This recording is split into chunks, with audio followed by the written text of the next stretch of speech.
que vous faites là? La conférence sur l'espace, professeur. Ah! Oui, c'est juste, oui, oui, bien sûr. Oui, bien sûr, oui, alors. Ah, l'espace donc. Ah, l'espace, alors l'espace... Oui, l'espace. Vaste sujet, hein. Ouais, bon.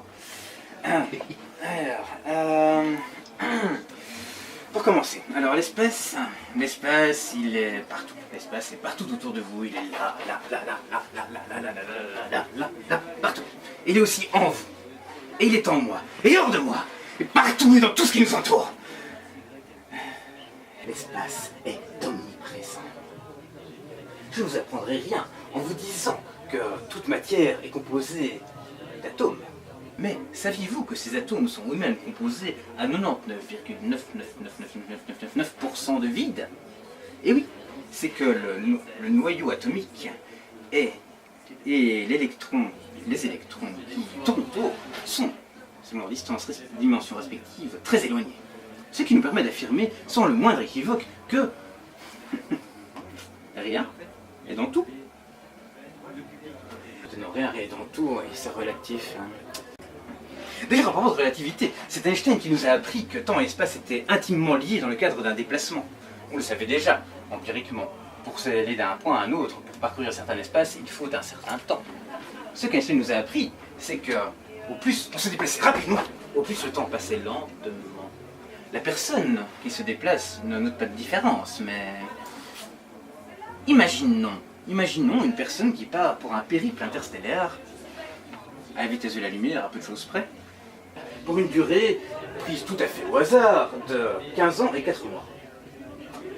À son retour, il y a beaucoup de chances que les personnes qui seraient restées sur Terre y soient effectivement restées, parce que le voyage aurait duré pour elles un siècle.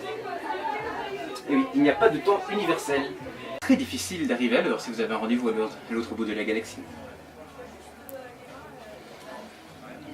Sachez, pour parler de choses un peu plus simples, que selon une des théories étudiées très sérieusement dernièrement, la gravitation quantique, la boucle, ou la GQB, pour les intimes comme moi, le temps comme l'espace serait composé de petits grains, mais de petits grains, de grains microscopiques mesurant 10 exposant moins 33 cm pour l'espace, c'est-à-dire 0,1, 2, 3, 4, 5, 6, 7, 8, 33,01 cm.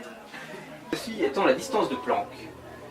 Planck étant son découvert, la distance minimale en dessous de laquelle rien n'a de sens pour la physique. Et le temps de Planck. Le temps de Planck correspond au temps nécessaire pour parcourir la distance de Planck à la vitesse de la lumière. Ce n'est pas beaucoup de temps. Ce qui nous permet de dire que là où nous pensons percevoir continuité et fluidité, il n'y a que discontinuité. Un peu comme au cinéma, 25 images par seconde suffisent à nous donner l'illusion du mouvement. C'est épatant, non?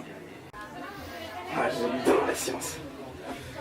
Mais revenons à l'espace, puisque c'est de lui qu'il était question au départ. Imaginons que vous ayez un grain d'espace, ici, voilà. Et ce grain d'espace est lui-même juxtaposé à un autre grain d'espace, qui est lui-même juxtaposé à un autre grain d'espace, qui est lui-même juxtaposé à un autre grain d'espace. Ah, vous avez compris.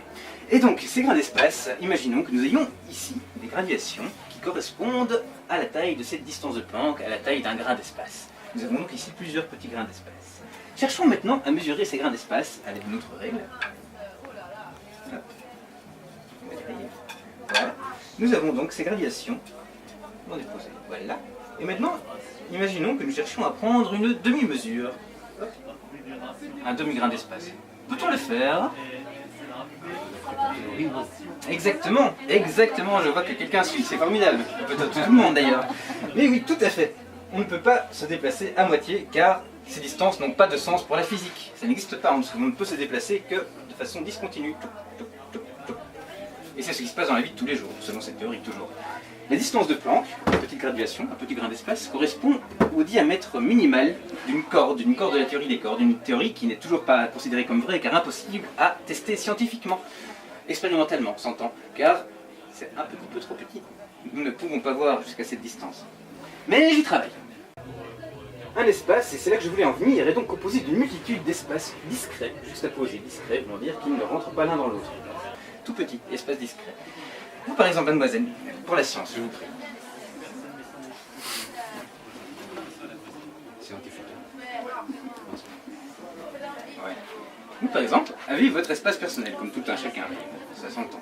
Cet espace personnel est composé de l'espace occupé par votre corps, plus la distance allant jusqu'à un bras de distance à peu près. Mettons pour le bras, je vous prie, merci. Voilà, cette distance, cet espace ovoïde autour de vous, car ici sur le côté, ce n'est plus la même chose déjà. Cette distance est votre espace personnel, votre espace vital. Cet espace est donc composé de deux espaces intégrés. Je vais baisser le bras. Ces espaces intégrés, donc il y a donc deux espaces. L'espace occupé par le corps, l'espace qui est considéré comme vital, comme appartenant à la personne elle-même. Cet espace est le même pour tout le monde, et nous avons donc certaines distances. C'est-à-dire, tant que quelqu'un parle à d'autres personnes à la distance d'un bras, il n'y a aucun problème. Si on part à distance d'un demi-bras, ça commence à devenir problématique. Et si on va encore plus près, voilà, exactement. C'est bien ce que je voulais montrer. Voilà, donc les espaces personnels sont composés d'espaces qui séparent les personnes, et donc un espace séparé d'un autre espace par un espace séparé d'un...